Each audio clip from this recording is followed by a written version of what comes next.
appearance of radioactive men. And if you don't tell us what we want to know...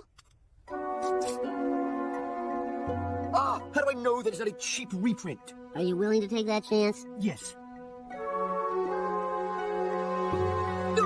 No, I'll tell you what you want to know. It says right here on the hammer, whoever holds this hammer, if he be worthy, shall possess the power of Thor. Hold on, who decides who's worthy? Does the hammer decide? Yes. It can't decide, it's a hammer. You said it's a magic hammer. Yeah, but it can't make decisions. If Harry Potter's wand can make decisions, why can't Thor's hammer? Okay, if you're gonna start comparing wands and hammers, can't even take you seriously. What do you gotta do to get comics around this place? One side, Red. Hey, what the hell's going on here? I was warned about you. Take it easy before I have you removed from the Warned? What the fuck are you talking about? Tell him, Steve Dave. Fuck you, fanboy. Two testosterone He-Man comic book fans finish up with this split tough guy back and forth. I got some questions I need to answer. Look, who's in there? You gotta ask me nicely. Fuck you. Come on, you fuckers think that just because a guy reads comics he can't start some shit? I'll fucking take all you want. How much for the phaser gun? For the phaser gun? Sorry, Garfunkel. We don't hawk Trek here. Well then, Slim, if you don't sell the Trek, then why do you have a phaser gun in the case? We'll keep this one here to suss out Trekkie bitches like yourself and tell them to get the hell off of our land. So get the hell off of our land. Get the hell off of our land! Get the hell out of here! Now! Get out of here, you cock-loving spot suckers!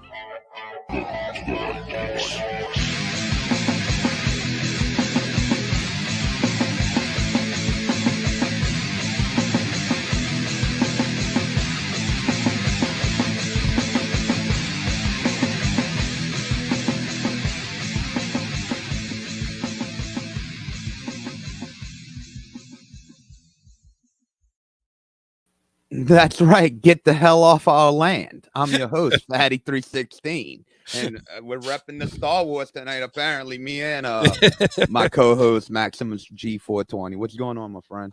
Chilling, baby, chilling, bro. That was great. When I saw that intro, I was like, I picked the right shirt tonight. That's awesome.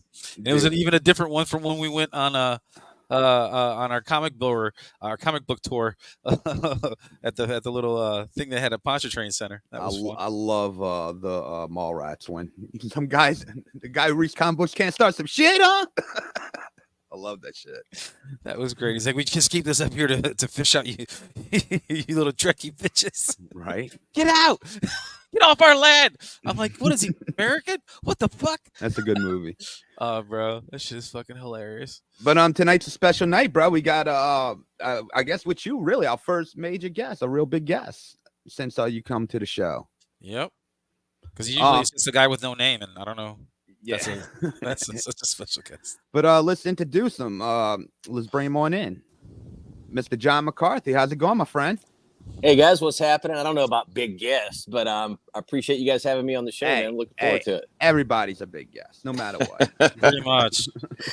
Anybody we can get on Star here. Wars. Hey, you're our first comic book writer. Hey, awesome, man. Hey. And hey, look, I know it's been years because I was always telling you when I get the show up and running right, I'm going to get you on. And I kept promising and promising.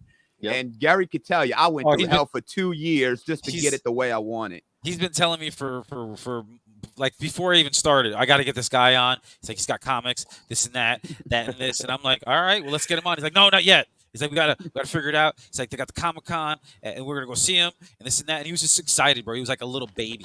That's awesome, dude. He was like 8 years old. He's like, I want him on. I was like, we gotta get him on. I'm like, all right, bro, let's get him on. Like, I'm happy you want me to do? Up and running, Chris. I'm like, you run everything, bro. I'm just here, for eye candy. That's it. That's all I'm here for. I'm just eye candy. And it started as a regular old podcast on Anchor. Just a couple episodes with me with some people and. Jeff, it escalated with Jeff, and we brought it to YouTube, and Gary came on board, and it's where I want it to be. Got a little following, and it's fantastic, and everybody's been great, man. And we have, it's awesome, and we're having fun with it.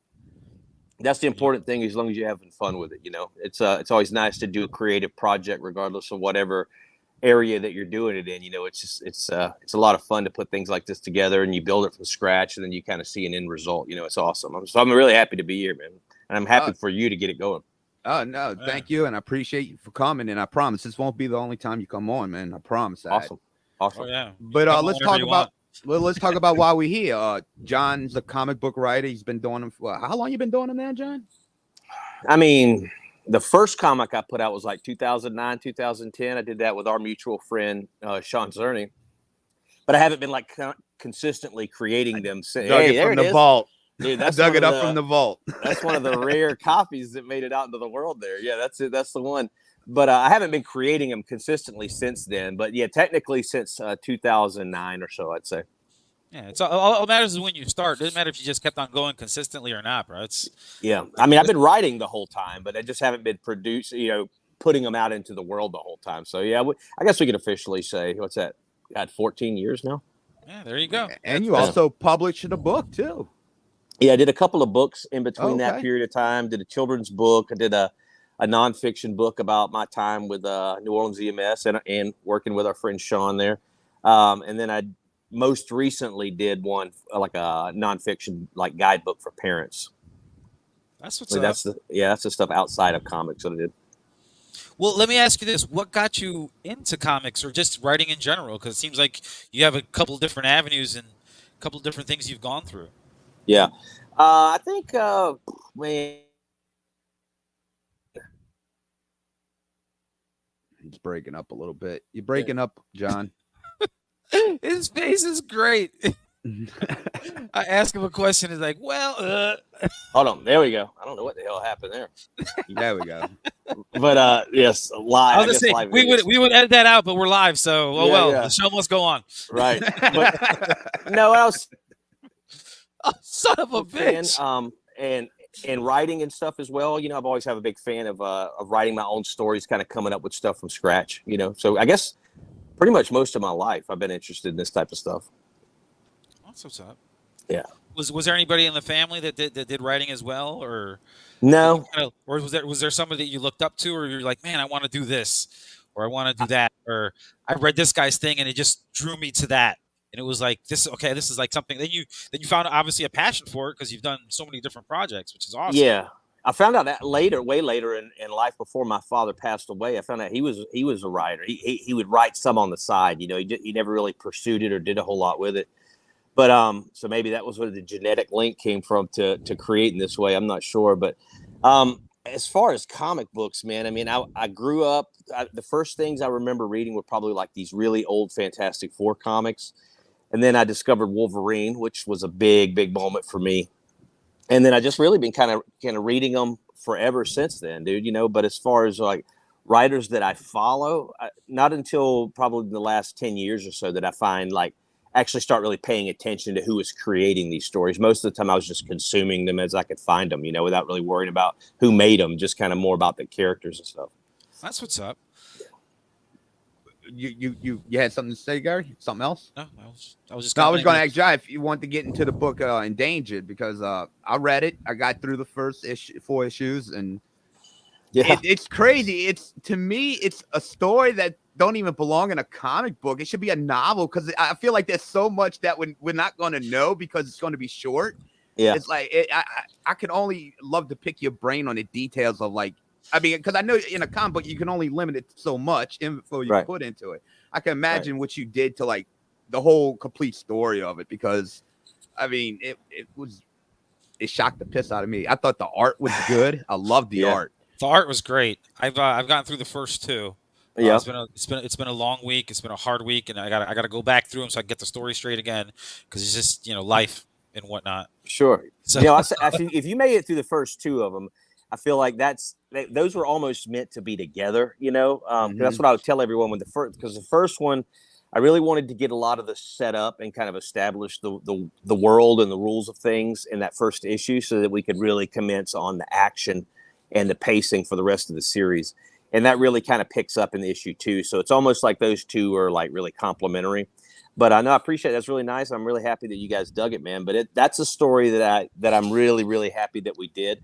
Hopefully we'll get to finish it up sooner than later. You know, we did 4 issues, and it was originally supposed to be an 8-issue series, with always possibilities. You know, it was something you establish such a big world like that you could really branch off of it into a million different ways. You know, get all the stories. Yeah. It was kind of like just introducing it with these first round of characters, but there's so much stuff that's happening in there that you could really, you know, you could tell another story in that world through another character's perspective and things like that, if it were to be received and really do well like that. Off the But top of my head of what I've already read, there's like 5 different stories alone. I mean, Yeah. I could maybe 6. I mean, Yeah. maybe 7. I mean, there's so much. Like I said, it's that I mean, I feel like there's so much to know about what like the John. Actually, before we go any further, kind of give the audience a little psyops of what Endangered's about. Yeah, a little backstory of how it was not how it was created, but yeah, how that world became to. Oh, be what that what the world. book's about? I mean, just a little psyops. So the concept originally started. I was just sitting out on my house, and it was on the driveway, kind of spacing out. And I just looked down, and I saw these ants like doing their ant business, and I was like, "Bro, could you imagine if those things were the size of like a dog? You know, you wouldn't be able to go outside if insects were that size." And I was like, "Oh, that's kind of a cool idea," and it kind of took root in my brain. So what the concept is it's slightly set into the future, and it's funny you mentioned the backstory, because the plan eventually was to do the 8 issues with these characters, and then hopefully that would do well, and then I could go back and kind of show some events that occurred right before the issue 1 takes place, kind of like a prequel thing. But the concept is it's slightly set into the future. Everyone's kind of chaotic, and everybody's at each other's throats, kind of like it is now.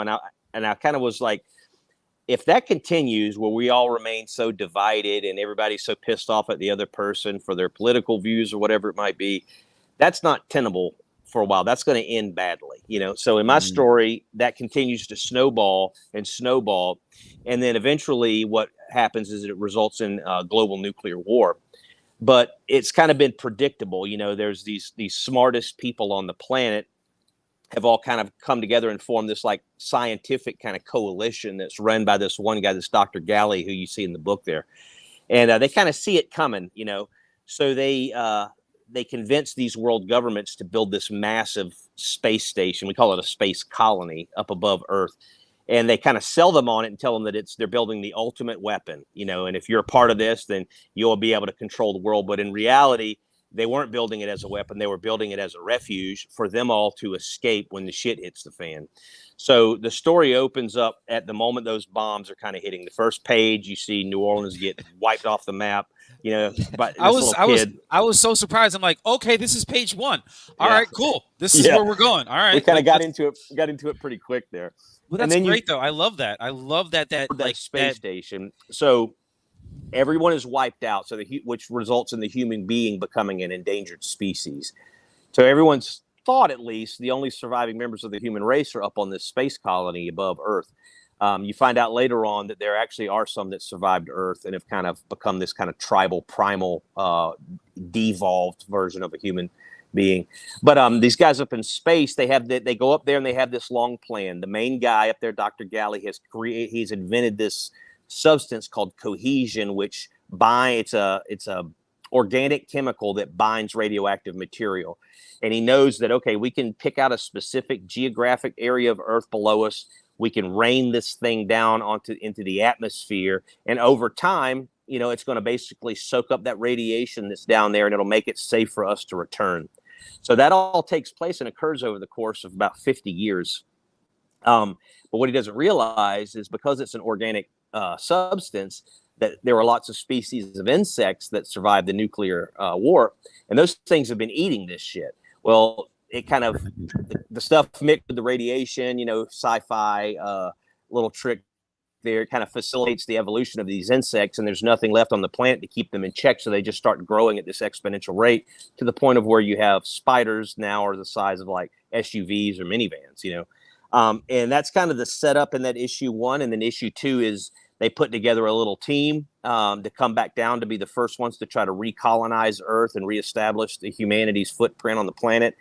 And they learn the hard way that it's not just a welcoming planet waiting for them to return to, that they're going to have to deal with now these massive ass size insects, some of which are cool, just like, it's kind of like Jurassic Park. I always throw Jurassic Park in there when I'm describing this, but there's no dinosaurs, obviously, but I say Jurassic Park because it's in that similar context where you have certain species of dinosaurs who are predatory, who are going to tear your ass apart. And then you have other ones that are just cool and chilling that are there. Same with bugs. If bugs were that size, some of them are going to try to kill your ass, but other ones, beetles and things like that, are just going to be like, hey, what's up? They're not going to bother you.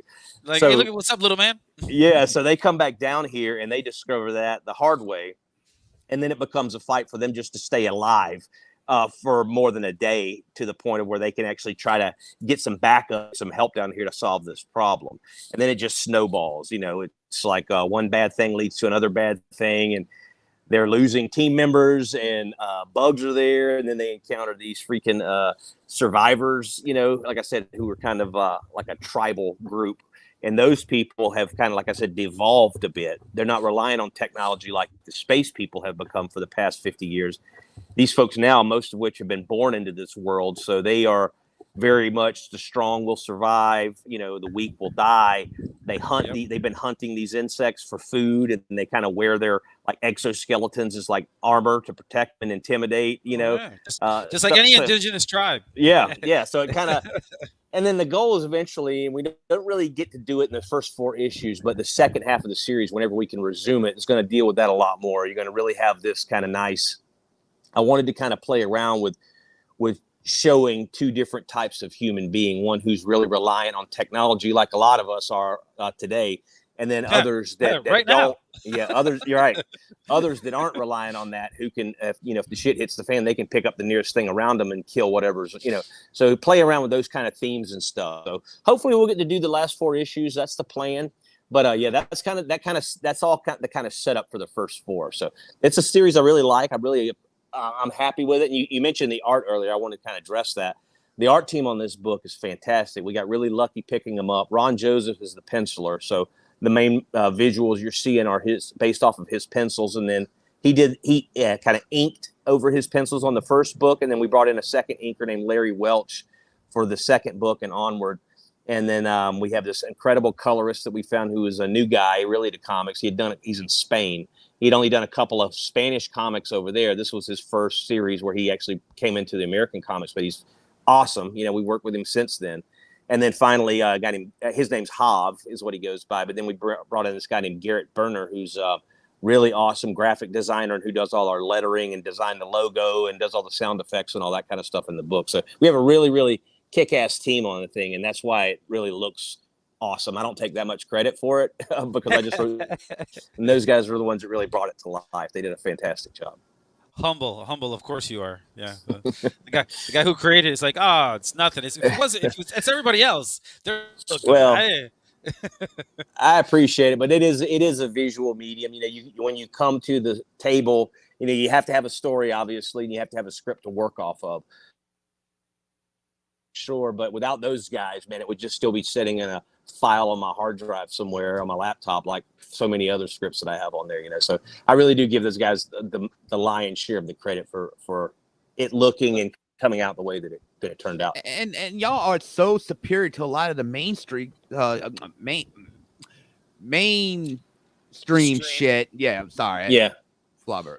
Then shit coming out today, because I've seen some of the art and some of the artists. I mean, they're so wrapped up in their own shit, they don't even worry about the comic or the actual product anymore. And that's why when we were talking, I was like, I've gone so far from mainstream to more indie stuff, and I'm enjoying it a lot better. Yeah, I mean, there's still good stories being told, I think, in mainstream comics with Marvel and DC, and honestly, even though Image Comics is an independent publisher, they're damn near as big as Marvel and DC, so you might as well throw them in there.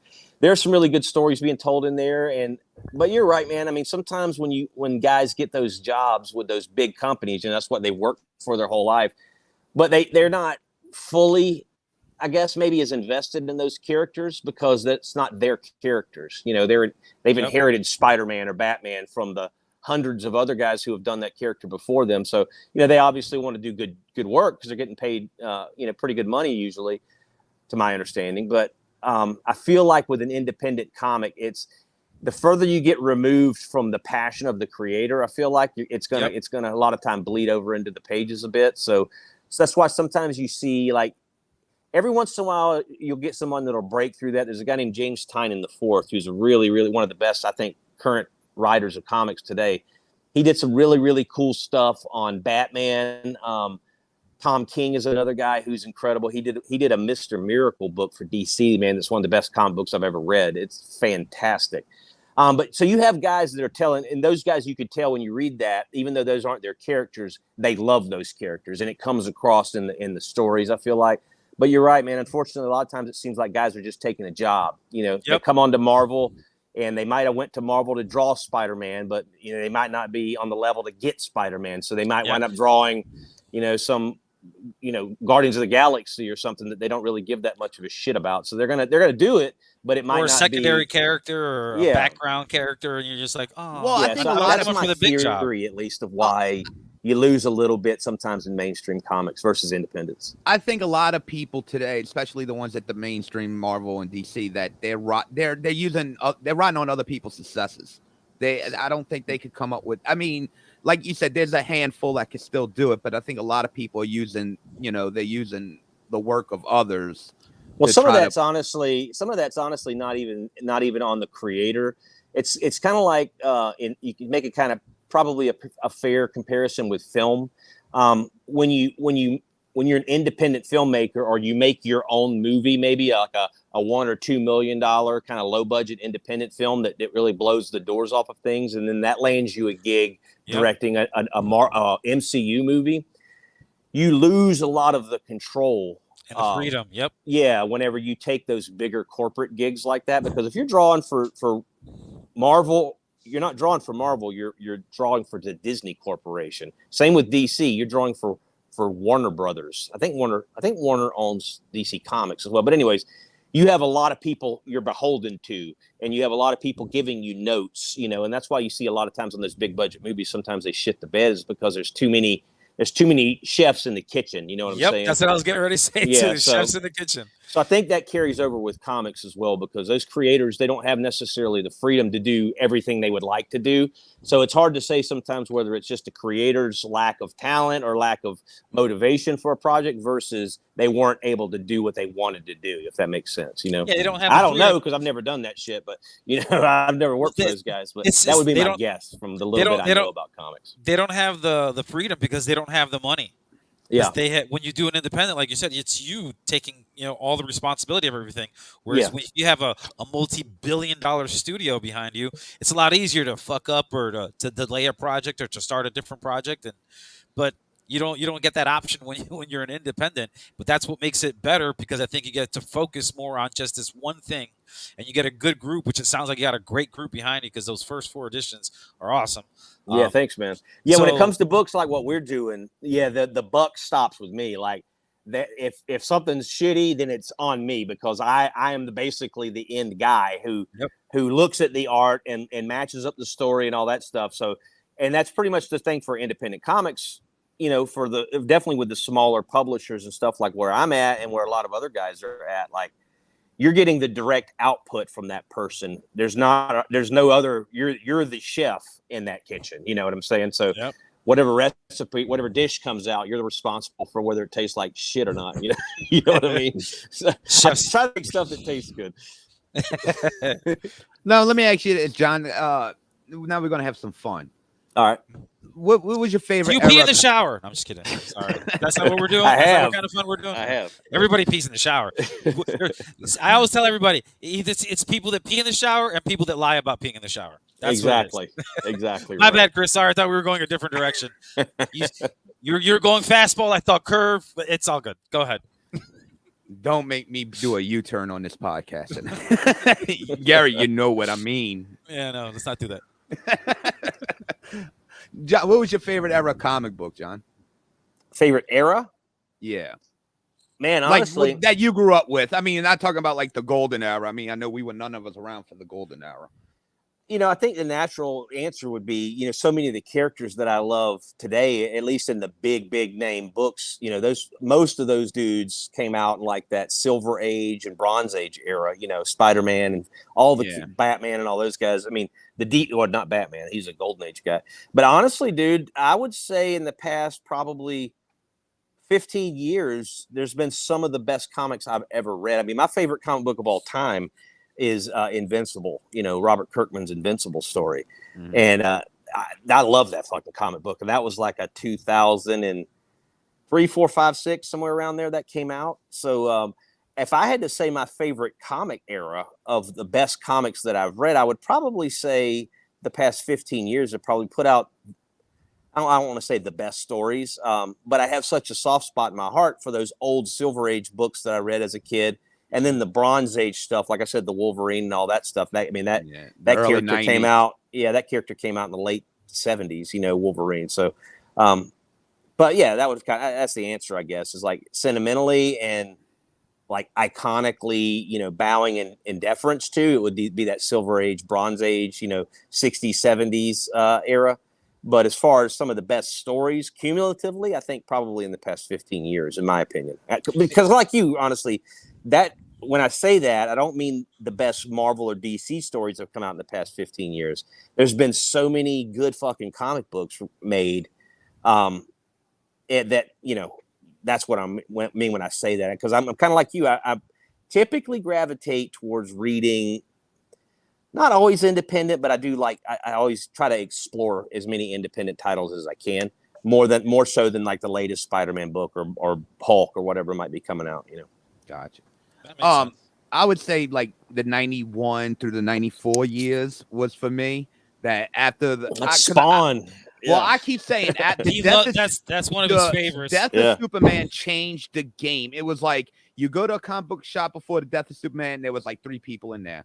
You go there on a Saturday after the Death of Superman, it was about 20 people in there. I was there for that. Yeah, I was there for that. It was all that same time. And that changed it. People started getting into comic books, and that's when Image blew up. You had Valiant coming back, taking over Gold Key.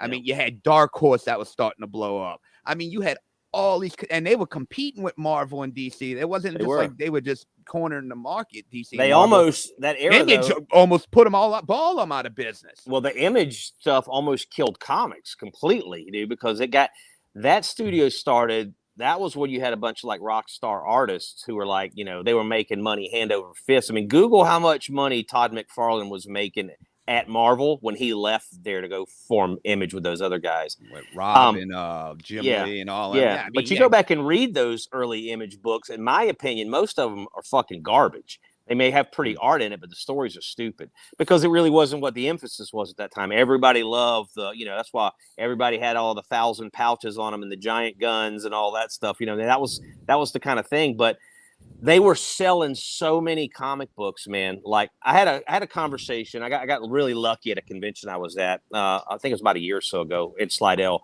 Jim Shooter was there. Jim Shooter, for those who don't know, was like the editor-in-chief at Marvel Comics throughout the 80s and shit at their peak. I mean, he's a legendary creator of himself. He oversaw the Secret Wars projects and all that stuff. I had a nice conversation with him, and he told me in his era of Marvel, if a book wasn't selling at least like 200,000 to 300,000 copies a month, it was at risk of being canceled. Dude, shit. Right now, that would be probably the highest selling book right now, pulling like 200,000-300,000 copies. I couldn't even imagine anybody pulling that much right now. Oh, it's crazy. And then you look at like that Jim Lee X-Men books that they did. That's the biggest selling comic book of all time. That thing was like 5 or 6 million copies sold. Spawn 1 was like 3 million. But it created such a massive bubble that when it burst, it almost took down comic books. I mean, it almost killed the whole industry, really.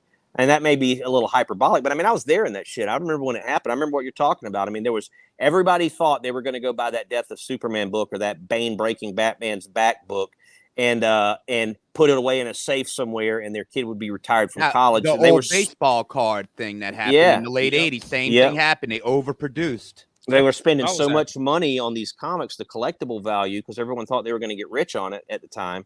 They didn't realize, because the internet didn't exist, the supply and demand, that there was this massive demand. But guess what? There's also this massive supply to meet it.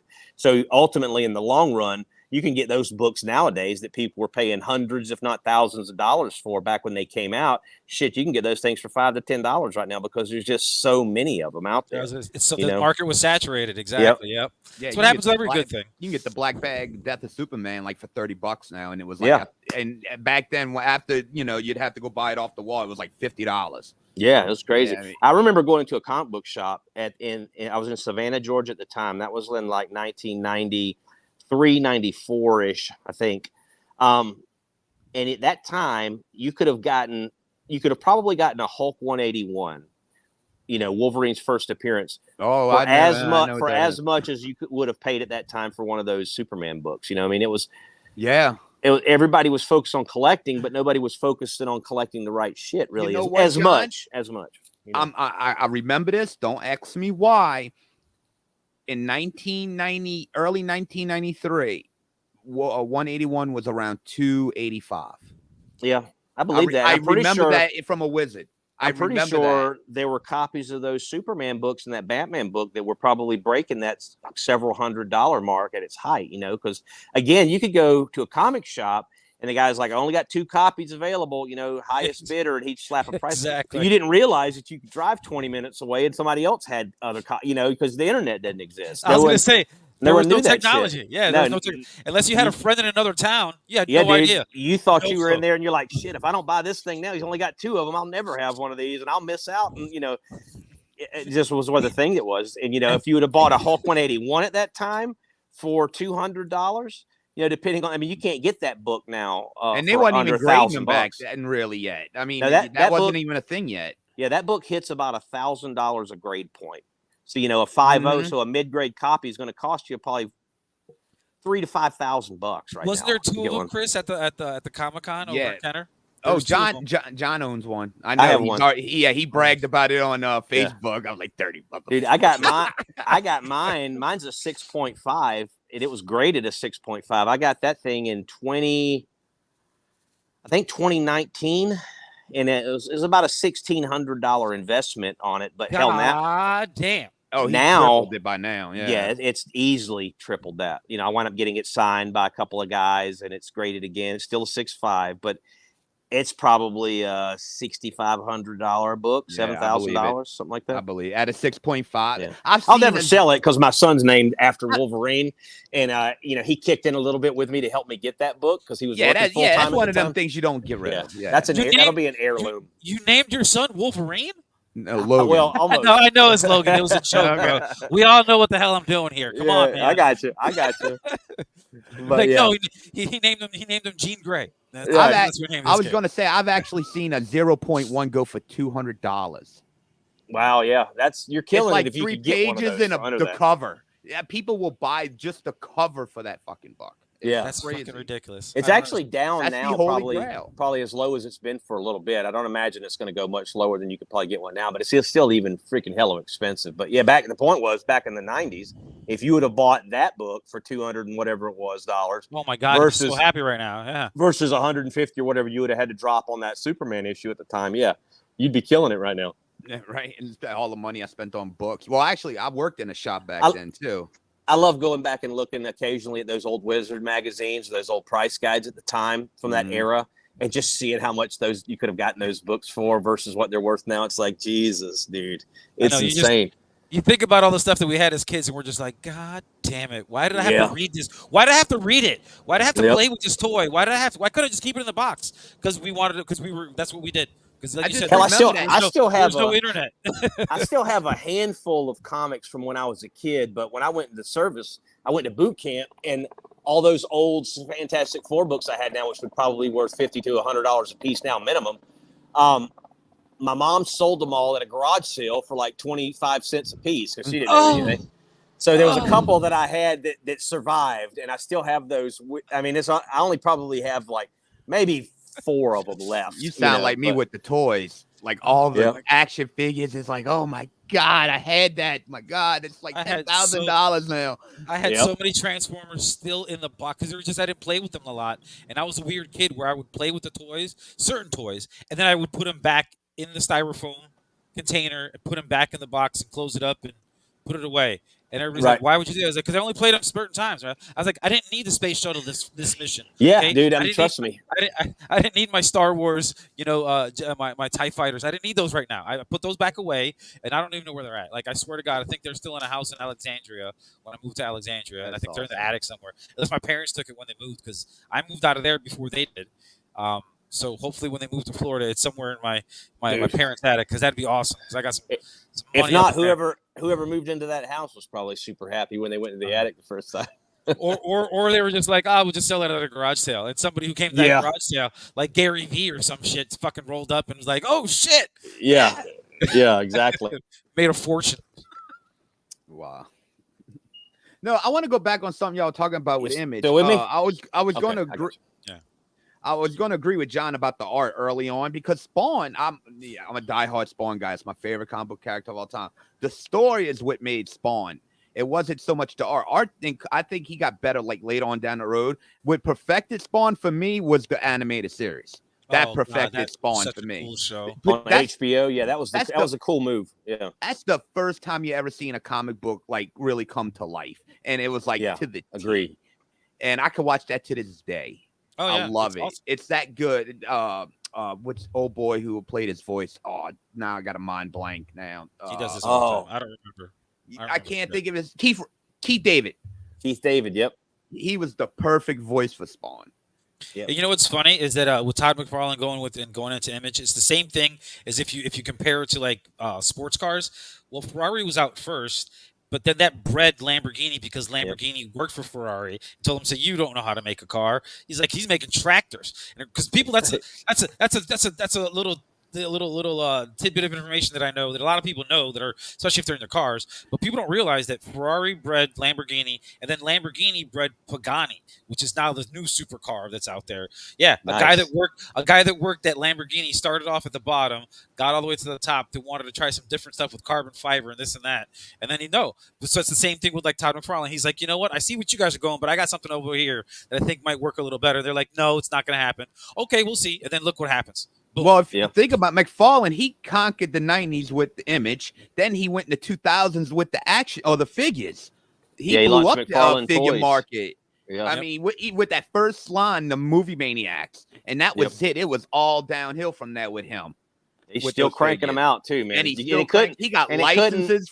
I mean, it couldn't have happened to a better guy, because I've had the pleasure of meeting him probably almost a dozen times. Super cool dude. Always very grounded, very appreciative of his fans. Always takes time to talk to folks. He's a good dude. Really like that guy a lot. Yeah, CERN got my #1 sign when y'all went one year, and it's framed. That's my prized possession. Yeah, nice. My favorite character. You know, I'm gonna break into Chris's house and hide it from him. I'll kill you. Yeah, I saw Todd out there in San Diego this past July. Yeah, again, he's a super cool dude, man. You got any more Comic Cons or anything coming up soon? I'm actually able to check you out at. Yeah, I'm actually going to be at the St. Tammany Collector Con over in Mandeville, Louisiana. That one is it's mid-October. I'd have to double check the date on it. And then towards the end of October, I think it's the next weekend maybe, I'm going to go do the Rougarou Fest in Homa. Is the plan? Yeah, because I've got a werewolf comic coming out November 1st, which is called Loop Guru, the other name of the Rougarou, and I'm gonna have a version of that book especially made for those two shows. So we're gonna have an exclusive variant that I'll have at those two conventions. But those are the next two that I have lined up, and I don't think I have anything else scheduled until the end of the year for appearances or anything like that. Here we go, John. Our friend Chris Matthews asked, "You guys remember Deathmate?" Yeah, it was pretty much. It kind of. What do you say, Deathmate? Yeah, I think that was almost like the downfall. I mean, it was bigger than it actually was. Yeah, well, that was bigger than it would actually. That was the Gen 13 book that crossover with Image and Valiant. I think Gen 13 appeared in Deathmate. I mean, they mixed them all up. I couldn't even. That tell was the you one that had the blue, the black, the gold. Yeah, and all that.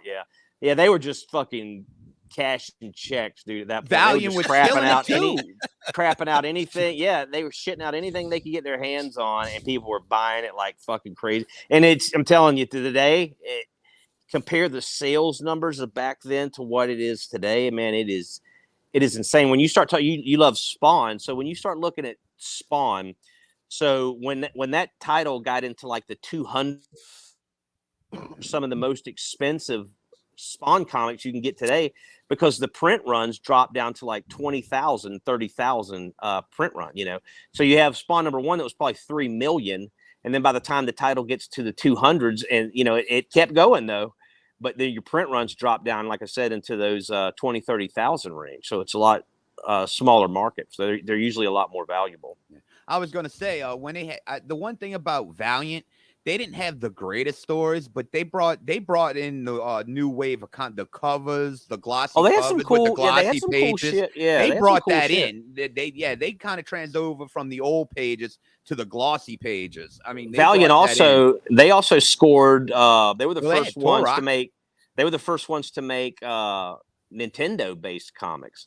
So they did the Mario Brothers, Zelda. Yeah, they had that line. Those things are expensive as shit now too. Like 1991. I've heard of those, but I've never seen one. Like I've got a couple. It was one of those rumors where like somebody says, "Yeah, I got a comic book of Mario." Sure you do. Yeah, sure you do. No, Okay. I have a couple. I actually got one that got it signed by Charles Martinet, which was pretty cool. No, but I'm just talking about but back then. Yeah, oh yeah. Back then, you'd be like, whatever, bro. Like, yeah, sure. Like, you got a girlfriend in another city. Sure, you do. Yeah, everybody was getting Cyforce and Turok, and those are the Valiant comics they were scoring. But the Valiant had some cool books, man. They had some cool stories. I know some people who love those '90s Valiant books. I knew I still had it. There you go. That's the same one I bought when I was, I think, 16 or 15. Yeah, but. Yeah, that character. Yeah, and then they made the video game about that after. But he existed, I think, I think that might have been a Golden Age character originally. Yeah, him. Yeah. There was another one. Was it Adam? Who was that? The guy Solar. I think it was Solar. Solar, Man of Adam. Yeah, I think he was, and Magnus. I think they won. Magnus, Robot Hunter. Yeah, or Robot Fighter. Yeah, and they just redid them and. They're still putting them out too to this day, man. I don't know who has those licenses, but somebody's still making those. Oh, yeah. Turok? I don't know about Turok, but I think they're still doing Magnus. I don't know about Solar, but I saw somebody recently publishing some of those old Valiant titles. But yeah, it was a crazy time. And that was the big picture too. I remember for Deathmate with Solar and Supreme, they were like mating, I guess. Yeah. There's all these rumors. Yeah, there's all these rumors that they're gonna some of those properties might be adapted into films. Like Jake Gyllenhaal, I think his company or somebody bought the rights to one of those damn Image books. I don't think it was Supreme, but one of those like that. One of those superhero books like that. And McFarlane, he keeps talking about doing another Spawn movie. I hope he does. I don't. Just leave it. leave it at the animated series. Put it in 4K. I think Jamie Foxx was on board with it, so it'll probably happen. Who knows? But yeah, they've been talking about it for a while. I think the problem was Todd originally said he wanted to direct it, and those studios are like, "Are you fucking crazy? That's not going to happen." We're not going to give you all this money. What are you no. So I don't know where that's at now, but he keeps talking about it. So it's a cool story, man. They could tell a lot of really cool ass stories in the Spawn universe. It's a massive. Again, it's kind of, way bigger than Endangered. Like I said, that book's now well into the 300 issues, and they keep telling cool stories with it. So who knows? They keep selling well nowadays.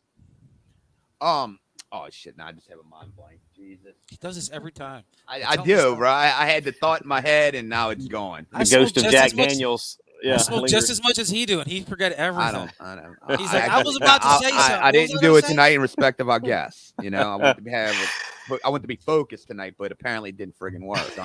You ain't gotta worry about me, bro. You ain't gotta worry about impressing me. I don't give a shit. Smoke up.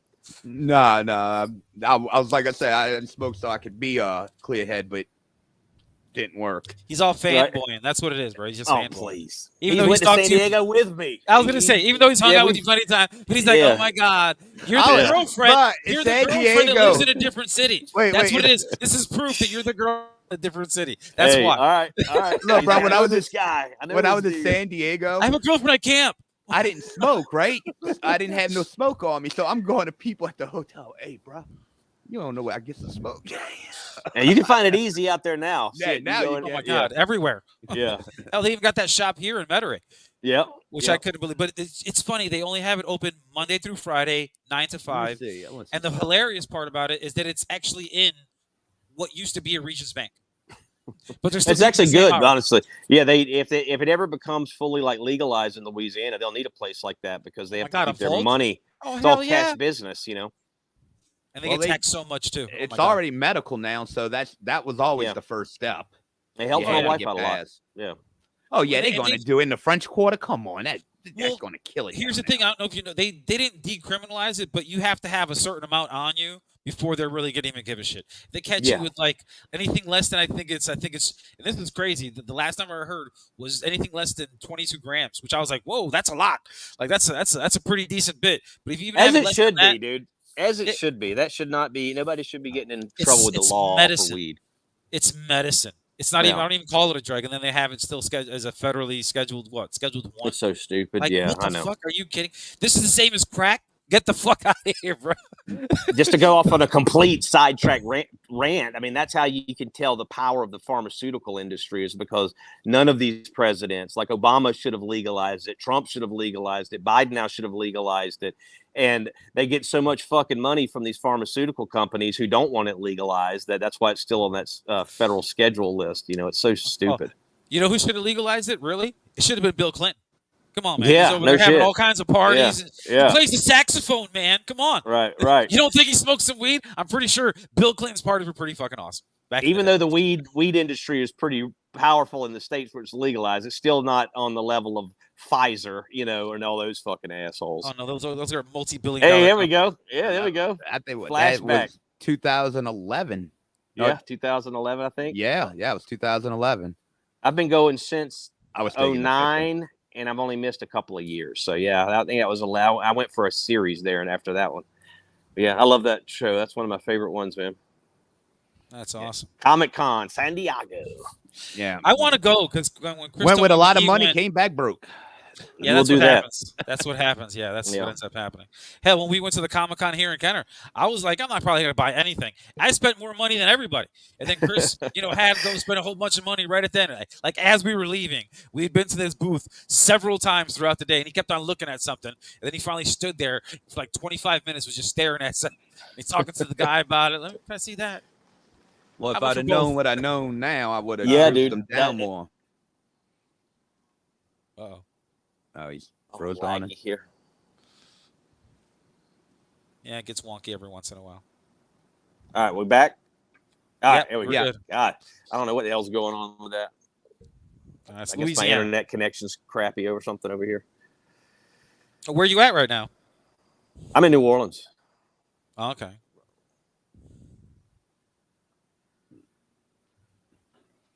Okay. Oh, he froze again? We try to move, maybe. All right, hold on. See if maybe if I move, it's better. We back? We good? Yeah, we got you. All right. All right. Yeah, damn. All right, let's have some more fun. John, I know you're a collector. You still collect like movies or whatever, just collect stuff. I mean, I can't think of nothing off the top of my head, but you still collect stuff, right? No, he can't hear us. I got you, Chris. Go ahead. What's your prized possession? What's your number one thing? Like you would never part with. Like screw that. I'll never part outside of your Wolverine comic because I could get that one. And your children, of course. Any children? Well, that's debatable with me. If I could get a 181 for Taryn for like maybe an 8.5, well. I would say my prized possessions, man. I got a Superman 2 movie poster. It's called an Italian one sheet, so it's probably 2 to 3 times the size of a regular movie poster. And that thing's signed by Christopher Reeve, Gene Hackman, Mario Puzo, and Margot Kidder. It's signed by them. What? I've got I've got a claw from the movie Logan that my son owns. A screen used one of Wolverine's claws from that movie. Holy shit, that's fucking cool. It's pretty cool. And then, dude, I don't know, maybe at the top of the list might be, I have this Batman print that I bought. God, I bought it in probably 2008. And it was released from Bob Kane Studios. Bob Kane, the co-creator of Batman. And I think they made 500, but only 100 of them came signed by him. But I've carried that thing around to conventions since I got it, and it's got around 60 or so signatures on it now from legendary Batman comic creators, and it's a one-of-a-kind piece. Nothing else like that exists in the world. So it's priceless. That's a pretty cool piece too. It would take a lot for me to part with that. I'm curious, what's some of the names on it? Oh, dude, it's Bob Kane, Jerry Robinson, Bernie Wrightson, Lynn Williams, one of the creators of Wolverine. Bruce Tim Baldini, the creators of Harley Quinn, Neil Adams. Dude, there's a lot. There's everybody who's ever, other than Bill Finger, I think, who died before I got this thing. He was the actual co-creator of Batman, the artist that drew it, or the writer. I think I don't remember what he was, but he's the unheralded, uncredited guy that really did it with Bob Kane. But Jerry Robinson is the number 3 guy there. Him and another guy named Carmine Infantino. But Jerry Robinson supposedly created the Joker in the Batmobile. But I got him on it like a couple years before he passed away, and he was in his 90s. Dude, it's just Todd McFarlane's on there. Kevin Conroy is the only actor I would ever allow to sign it. Oh, that's cool. He was the cool. Batman in the animated series voice Batman. Yeah. You got Frank, huh? You got to have Frank Miller, huh? Frank Miller's on there. Klaus Jansen's on there. Yeah, dude, it's a ton of folks. Graham Nolan. You got a Graham Nolan. Graham Nolan's on there. Yeah. Oh, John Bogdanove. That's 2 of my favorites right there. So, dude, that's awesome. It's a killer piece, man. I know it's the only piece. It has to be the only piece in the world that has all of those creators like signatures on one piece like that. Every time you keep on putting another signature on it, it keeps on just increasing in value. And you I know, don't dude. know what the value is. It's like I get it like framed. How do I estimate this? I don't know. Yeah, I always get it museum quality framed, and then every time one of those guys shows up at a new convention, I'm like, there's a very few short list on anybody else who I would add to it now. But if I happen to catch those guys, and I take it out of the frame and roll it up and carry it with me and get them to sign it and bring it back and reframe it again. So it's been an ongoing process like that now for well over a decade. But it's a cool ass piece. I put a lot of effort and time into getting all those signatures, so that was pretty awesome. It sounds like it. Yeah, I mean that's serious. Yeah, I mean you got that's, all of those. Just to take that anywhere would be killing me. Just to take that anywhere would be. Just I keep a close eye on it. Oh, I would imagine. Yeah, got to hire security. What's security for that right there? He stands right next to it. I'm really happy with it. Right. Yeah, just give me 4 of those. I'd be happy. Give me Bob Crane, Frank Miller, Graham Nolan, and Todd McFarlane. I'd be a happy motherfucker. They're all on there. I have all those dudes. That's for all sure. the 3 I need. I mean, I'd love to have a Dark Knight just signed by Frank Miller. I'd love to get that. So yeah, I got it right here. That's how close I keep it. The graphic novel, The Dark Knight. There you go. That's a good one. Probably one of the best Batman stories ever written. Both of the creators of that are in there, Frank Miller and Klaus Jansen, for sure. That's a good Batman book, for sure. That's what's up. I still have a paperback book, John, from 1988, I think it is. Yeah. And it's a paperback book called The Batman Murders. And it's, just a regular paperback book. And it's like The Dark Knight almost. It's a detective story. And it's real good just for being a paperback because they give you a little bit more details on everything. Yeah. I still held on to it. It's like one of the few things I actually held on to. Yeah, Batman's a title, man, where it's easier to find good stories than bad stories, I feel like, over all the eras, really. I mean, there's some really good stories being told in the past 20 years than that title. Nightwing is another one that's been really, really good lately. I've heard. I haven't really followed it fully, but. Yeah, Nightwing became. I remember when Nightwing became Nightwing, or became Nightwing, and they made him into his own thing, and it worked. That was a Crisis on Infinite Earths, I think that happened in. Yeah. I don't remember. I remember discovering him in Batman, the one where he met Jason Todd. Yeah. And he met Jason Todd for the first time, and that's when him and Batman would talk, and he's like, "Oh, we'll do what you think, man." Pretty much. And poor Jason Todd. He killed his I hate ass. this. I don't know how much I'm cutting in and out on. You're good. See you guys You're moving. fine. I'm like, okay, we're good. No, you're good. I might have to wrap it up in a little bit. And we have to do a that's cool. No, that's fine. No, we're gonna have you on, man. Actually, if you want to go ahead and tell us about the new book coming out, I mean, yeah, go ahead. All right. So we got a couple coming out. The first one that's coming is one called Comic Book Trivia. I'm really happy about that one. That one is me and my friend Robbie Musso. We're finally get together on a book, and it's a little short comic book story, but it opens up into 150 trivia questions from all eras of comic history. A lot of the stuff we've been talking about. That's on there. awesome. Yeah, that one's really cool. That one was supposed to be out August 30th, but the lady that runs the print company that a publisher uses, she had some health issues, so it got set back a little bit. It'll probably be back another week or so before it's in stores. Coming up very soon, we have Signal 29, which is my one-shot zombie story. That's basically me and Chris and I, mutual friend Sean, we're basically characters in this story where we It's a one and done. So you buy it and it's the whole story in one comic issue. But we basically go to this motel to pronounce a dead body, and it's patient 0 of a zombie outbreak. So that was called Signal 29. That one will be out in September. Then we have a little bit of a gap. And then November 1st, Loup Garou comes out, which is my werewolf one-shot story. Really excited about that one. I'm interested in here, just in watching that or reading that one too. That one sounds fun. That one's a lot of fun. That story behind that one is there's a cameraman out in Los Angeles is out of work, and he's due to the COVID pandemic, the industry's been shut down, so he can't get any work. So his agent opens the story by calling him saying, "Hey man, I got you a gig. You're going to be filming this," and he sends it to him, and it's a reality show called Bayou Life that's filmed down in Des Allemands, Louisiana. You know, I'm sorry, I don't know how much of that cut out. No, nothing cut out. Okay. The video was shot, but the audio was perfect. Okay, that's good. As long as you can still hear me, I guess that's all that matters. But yeah, so they go down to the bayous of Louisiana to film this show, and unfortunately, the first night's a full moon. Oh, and shit. they encounter the legendary Loup Garou or Rougarou, whatever you want to call it around here. Huh? That's awesome. I remember when I first came down here and I was like, what's this thing called again? Yeah. like a Rougarou. I'm like, okay. I'm like, so like a swamp thing? They're like, no, it's not a swamp thing. I was like, my bad. Like they were offended. Cause I was talking to some real coon ass, which that was a new word for me too. I grew up in Chicago. So the first time I heard somebody say coon ass, I'm like, did you just swear at me? What's going on here? They're different. Like I met one of my boys. His grandma lived outside of Lafayette in the swamps. Like, and we're just driving down this road, and on either side of the road is nothing but swamp. I'm like, is this road here all the time? He's like, sometimes of the year it's a little wet. I'm like, what the fuck does that mean? I'm like, where are we going, bro?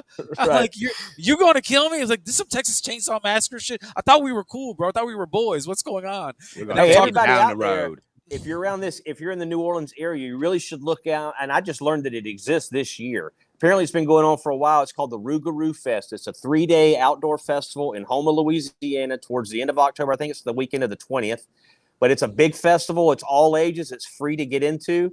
I plan on being there with an exclusive version of Loup Garou that would actually be the first place you can get it is there. And then we're going to do a Kickstarter for another one of the variants for that one that'll probably kick off at the end of September. And then the book we're working on right now is one that I'm really, really excited about. It's called The Dirt Witch, but that one's not going to be out probably until early part of 2024 because it's finished with the pencils now, but it's the rest of the art team still doing their thing on it. But that one's badass. I'm really looking forward to that one. That's crazy. I actually have a reason to go to Houma now. That's funny. Yeah, sweet. Yeah. That Rougarou Fest, man. It seems pretty cool. Like I said, they told me, yeah, we pulling 25,000 people a day in this festival. I'm like, Jesus. damn, okay. So there's all sorts of food, and it's all based around a charity. So it's like a wetlands charity that runs the thing. So all the money they raise goes towards coastal restoration and kind of habitat protection and things like that. So you go down there, have a good time. They do a big werewolf parade. And again, it's all ages. So kids and stuff. There's a lot of food, music, arts and crafts and stuff like that. Yeah, it sounds pretty cool. I'm excited to go for the first time this year. That sounds awesome. Looks like Chris, me and the Bayou Geeks might have to take a road trip. Literally, yeah. Be on the Bayou. We'll have to do a remotely show. That's fine. It'll be awesome. As long as you got internet and electricity, we're fine. I'm planning to go down there with another local horror novelist named Mark Stiano. He's a really cool dude. Hopefully, he and I'll be sharing a table down there, and I'll have some of the comics and he'll have his books and stuff like that. But yeah, that's my next events coming up, and that's the books that I'm working on right now. And hopefully, if all this stuff goes well, man, we can go into 2024, have the train back on the tracks a little bit better, and we can resume that second half of Endangered. That's kind of what we're hoping to be able to do. Yeah, we definitely plan on finishing it. It's just a matter of money and all that kind of stuff. Like I said, I think you got a story that it could be a book. I mean, it's that. I mean, like I said, it was like you read through it and you went through it so quick. It's like, wow, I could ask a million questions on this and that. Okay, let me ask you one question, John. Your origin, what happened? What happened with the nuclear war? How did it start? And no, that's good. He's going to tell us that in the next set of scenes. Well, they're going to tell you that, or go back that far. You'll see it on the ground, like just before the shit hits the fan. I wanted what happened or why it happened, something like that. I kind of wanted to tell the backstory because in issue 4 you meet those Earth survivors, the devolved kind of bug armored people. And so I kind of wanted to go back and tell their origin story and show a little bit about who those dudes are and how they wound up kind of where they're at now. Gotcha. You know, and kind of you kind of see on ground level as the fucking world is falling apart. You know, people are killing each other in the streets and, you know, looting and rioting and all that kind of stuff's going on. Planes falling out of the sky, then missiles coming down. Cats and dogs living together. Yeah, exactly. So 2020, that's what you're talking about. You're just talking about 2020. Basically, cool. 2020. Yeah, slightly. When COVID hit, all right, sweet. Cranked up to about 11 on the knob there. Yeah. But man, listen, I've had a lot of fun, guys. I'd love to come back and do a follow-up with y'all. Absolutely, man. Thanks for coming out. Sorry, my internet's been so crappy, and I'm afraid I'm going to drop off here. No, we'll definitely have you back on. I mean, maybe before even the end of the year. I mean, we try to do something all the time. So anytime, dude. Anytime, I would love to get back on. We'll talk. So maybe let these couple books come out, and you guys play around with them and see what you think. We'll come back on. And talk some you more never know. You guys, Gary, you may get a text from me one day. You want to come on tonight? We're just gonna have some fun. You never know. Anytime, dude. If I'm available, I'll be more than happy to go back. Try to and get go live you with you guys anytime. Try to get Shoney on too the same time. There you go. Yeah, that's what's up. Hell yeah. All right, fellas. That sounds good, man. John, appreciate it again for you coming out, man. Appreciate it. Thank you, guys. Thanks to Talk everyone. about your book. Yeah. John, one more thing. Yes. Tell everybody where they can find the books at, real quick. It's easy. I'm on Instagram, Facebook. Look up Endangered Comic. So it's Endangered, like endangered species, and the word comic. Endangered Comic. Facebook, Instagram. You'll find me on there. Cool. Hit him up, Thank y'all. you, my friend. Show the Bayou Geeks some love. Yeah. All right, fellas. Listen, I really appreciate you guys. Thanks for everybody who's listened to us ramble for this long, and we'll do it again for sure soon. We will. Thanks a lot, John. Appreciate it. All right, boys. Baby. I'm out, man. All right. Y'all have a good one. Thank you. Later, bro. Right. That was awesome. That was nice, man. That was. I wanna. Go ahead. I'm sorry. That was a lot more than I expected to get. Like honestly, I wasn't sure. I felt like we were grown-ups tonight. It's weird. It's like what? I asked questions. I want to get a couple of times. I know we were kind of ignored in the chat because I was just kind of letting John does his thing. You just let him go. You know, John used to have a podcast and it was just him and his partner, but it would be just John.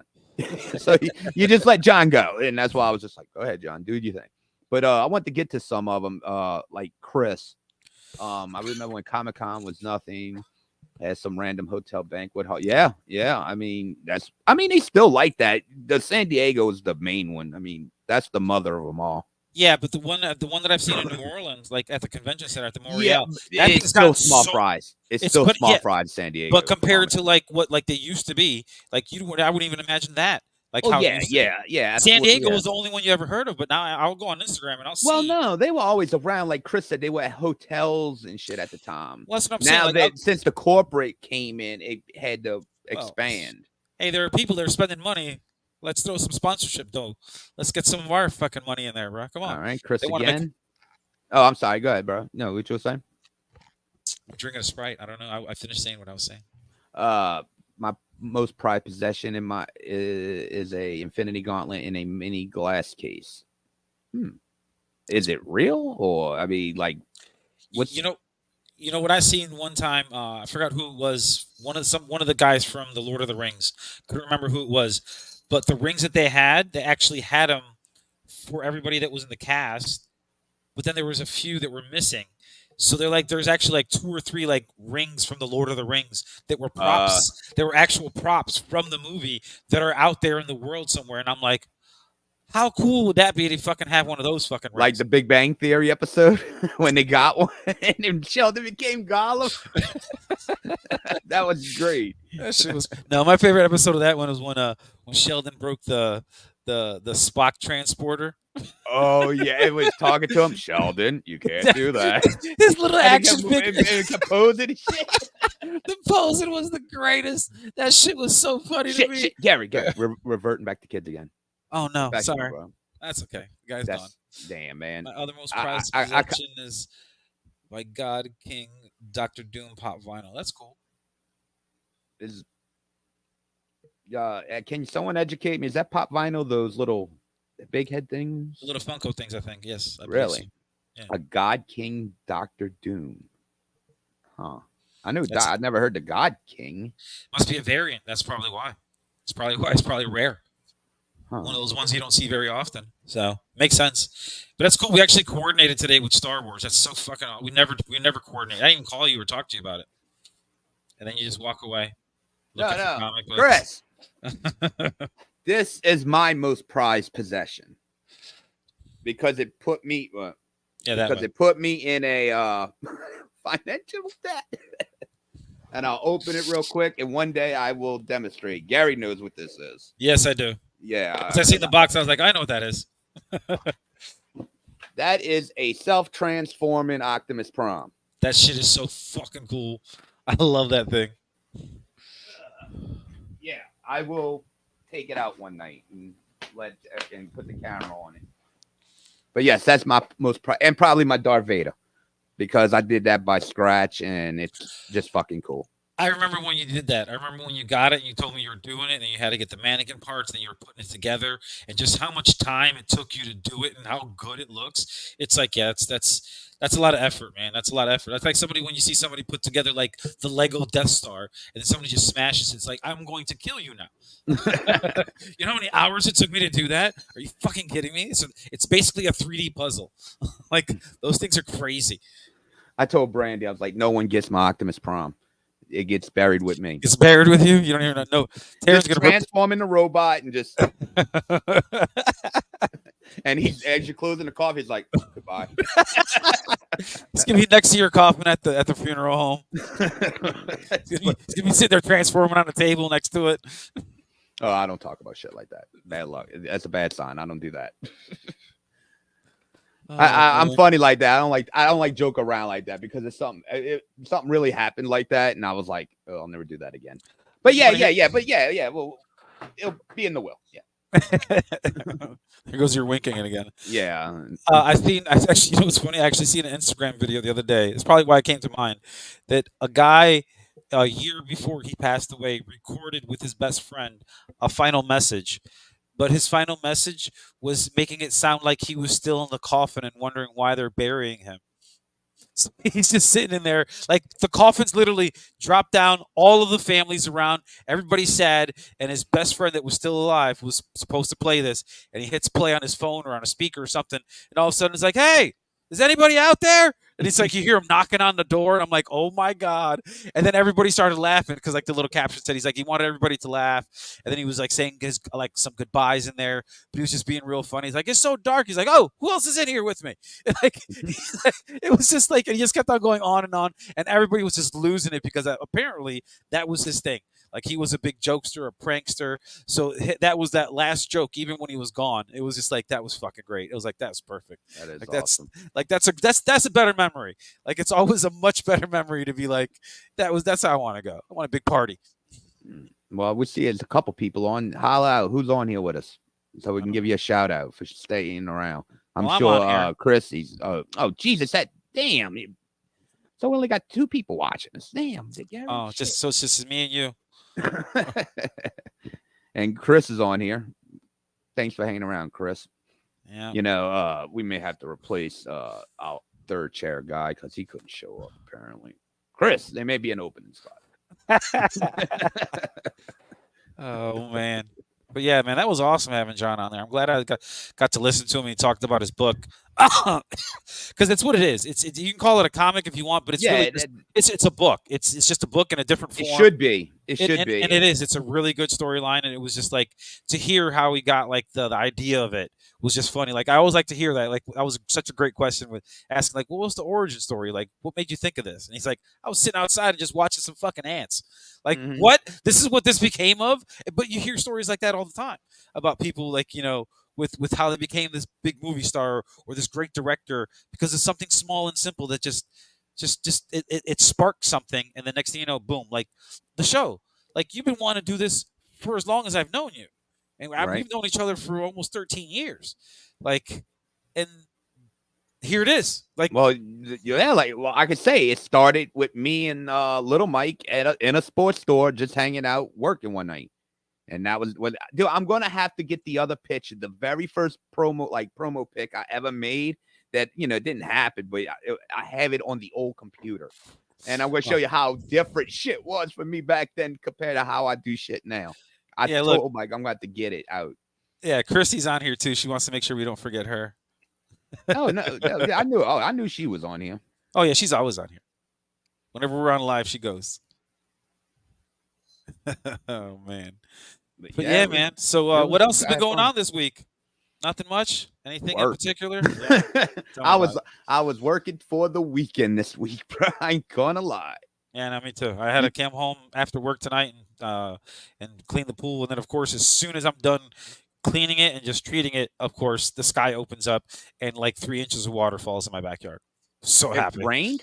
Bro, it rained so bad over here. Like at first, I looked at it and it was a tiny little baby cloud. I was like, "Oh, it's gonna be gone." And then then it just opened up. I'm miles and miles away from you, bro. Like I'm basically on the other side of the world. I might as well be. Taking off Monday? Probably, yeah. Yeah, I'm not sure. I just put my shit over the week. I won't go back, be a back day back. I'll just put them over the week. Yeah, no, me too. That's what I do too. I just spread them out. I'm like, oh, my Friday will just be a little bit longer because I got more of my pools in Kenner on Thursdays and Fridays anyway. So, Kirsty said you have to barbecue tomorrow. Yeah. I'm doing it Monday.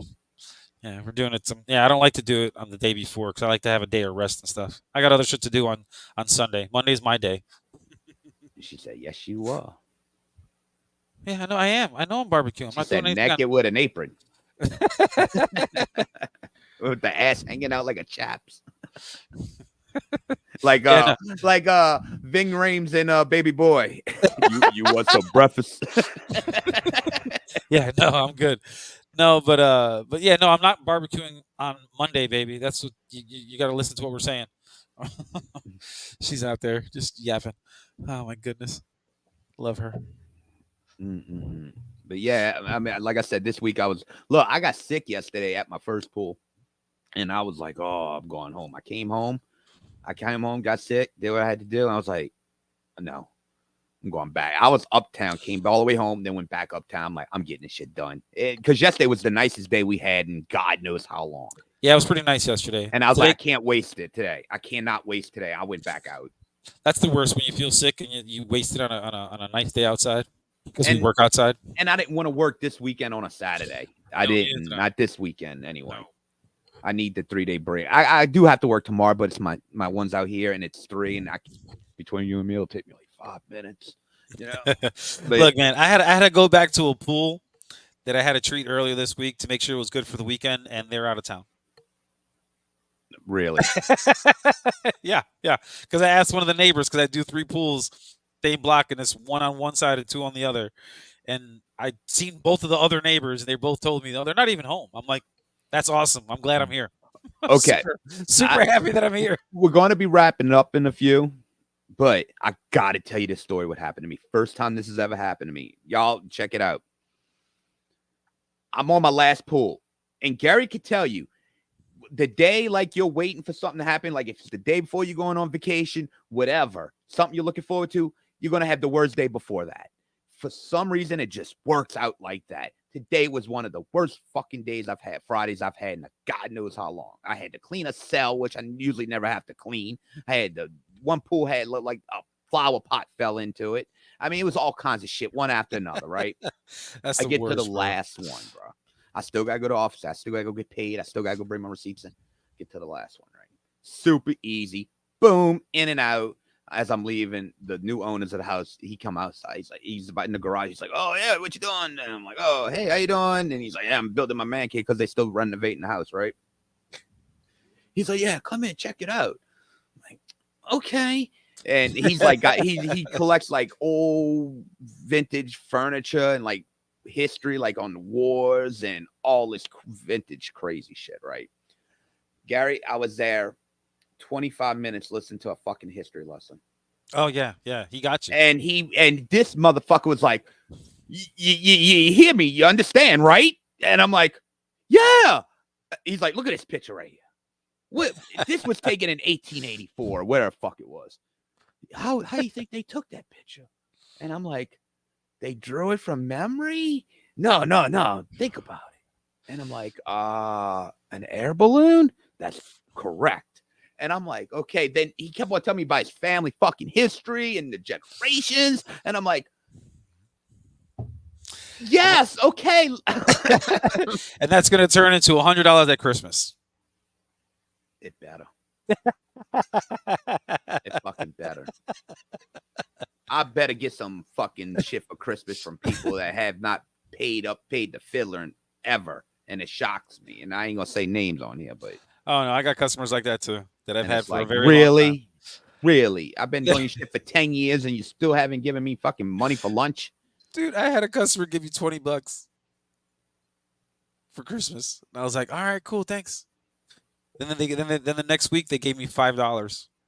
Like, oh, I didn't think we give you anything for Christmas. And I'm like, they pulled the trading places on you. Here's your Christmas bonus, $5. I gotta go to the movies by myself. I'm like, I can't even buy a pack of smokes for $5. What are you doing? They got all trading places on you. Oh man, bro. It is what it is, bro. But yeah, man. Oh, we forgot about your Christmas bonus. It was a good show tonight. I had fun. I had a good time with John. Other than his internet cutting in and out, which is, it's New Orleans, so who knows what's going on down there. It's fucking weird. Oh man. I gotta do it, bro. I gotta do it. Let me see if I can find. I gotta do it. Wow. There we go.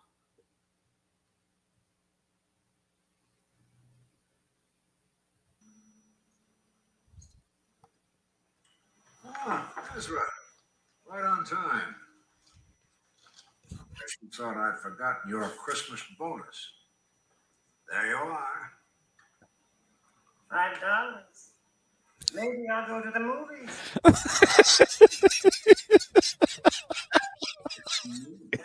That was the wife, huh?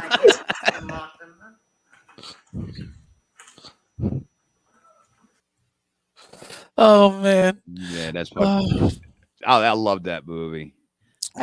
Them rich motherfuckers. That shit burns my ass, huh? Dude, it was funny, bro. I loved them Coming to America when they saw him on the street and Eddie Murphy gave him all that money. Oh, Mortimer, we're back. That was such a great callback. Like that's one of the first callbacks that I remember from one movie to a totally different movie. It wasn't even part of a franchise, kind of thing, where it crossed over from two different movies. Because Trading Places, Coming to America, were not anything connected to them other than some of the actors that were in it. That's it.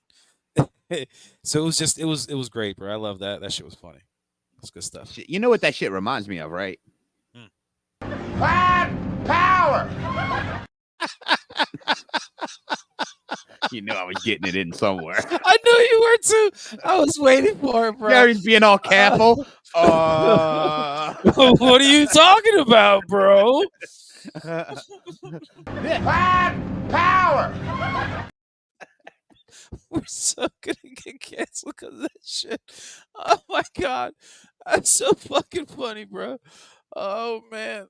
Oh man. Oh my god.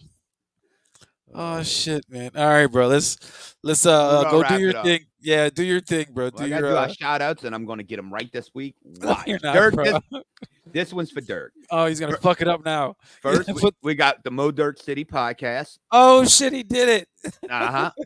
Dirk and Mojo, check them out on YouTube. We got Spitball Media. That's John Draper, Cheyenne, and B. Show Brian. We also got Wrestling Suit with Missionary Thomas, Joey Numbers, and our good friend Kevin Castle. And of course, our friend as always, Mr. Chris Matthews. I don't know if he's done any more sauces lately, but Chris, we're waiting on the next sauce. Get on with it. And some of our fans, Jeff Lipman hit me up today on Facebook. He knows some people down here that are all into voodoo. And he's like, if we're ever looking for people that, we want to talk to that about, he's like, hit him up. He can, So it was cool. Somebody looking out for us. Thank you, Jeff, or Liberty Lipman, like Mr. John Draper says every week. Oh man. Okay, now he missed his cue, guys. What, bro? There's nobody else you gotta promote? I thought you were promoting more people. It's your part of the show. What show? We're on a show? What are we doing? Everybody, check us out. Rate, review, subscribe, share, follow, whatever it is you got to do. Whatever it is on the interwebs. Tell your mom and them. Yeah, make sure if you listen on YouTube, watch on YouTube, hit the subscribe button. It helps us out. Yep. We're trying to build. Helps us out a lot. I got to feed all these damn animals I have in my house. right? It's not about the money. Yeah, of course not, because the government controls everything. Yep. Power! Thank you.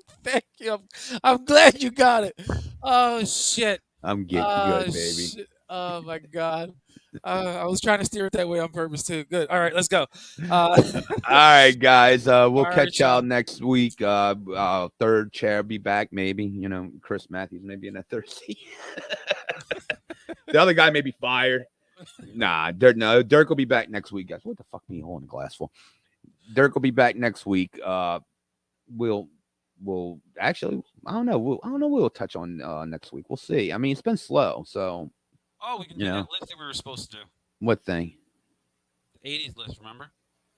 Oh, that's right. The like low grade movies, not blockbusters and shit like that. Yeah. Okay, yeah. We'll do that. Let's not give too much away. Let's have him coming back for more. Yeah. I mean, not that's right because we changed it because of the Bray Wyatt thing. Yep. But all right, man. I will talk to you. I'm sure sometime this weekend. Most definitely. Football's starting up too, bro. Like, damn, I didn't tell fucking John. He's a Seminoles fan too. Fuck. Oh, why? Because he's from Florida. Oh, is he? Yeah. I ain't gonna lie. Florida State's my second favorite team though. Really? On my wish list is just to go watch one home game so I could go do the tomahawk chop. That's my favorite team right there. The U. I love the U back in the day, you know. But I still love them now, bro. Even though they suck, I still love them. Dude, I just want to go do the tomahawk chop. No, fuck that chop. I hate the Florida State. I don't like Florida State. Why you don't like the tomahawk chop? No, fuck them. Why? Oh, come on. What? Corporation. No, that's not. Actually, no, that's not true. Oh no, we're not gonna do this. We already said goodbye. What? You do this shit to me all the time. You bait me into a conversation after we said shout outs and what's ups and baby, I love you. I love you, baby cakes. You know who you are. Okay, we'll continue this conversation next week. Yeah, when Florida loses. LSU. Yeah, well, yeah, I want them to lose too. Well, then you really aren't a fan. No, I'm not talking about LSU. I'm talking about Florida State. They're playing LSU on Sunday night. I have to pick between the two. I'm going with the Tigers. Okay, well, there you go. That's what's up. Tigers. We're making homemade ice cream that night. That's what you guys call it? Is that what the kids call it? Homemade ice cream? Yeah. It better be homemade ice cream. I paid fucking $4 for it, All right, bro. You didn't get the joke, but let's go. Yeah. I mean, it became a joke in itself. Thanks, everybody, for watching. Appreciate all the love. All right, guys. Y'all have a good one. We'll see you next week. Later. Peace, y'all.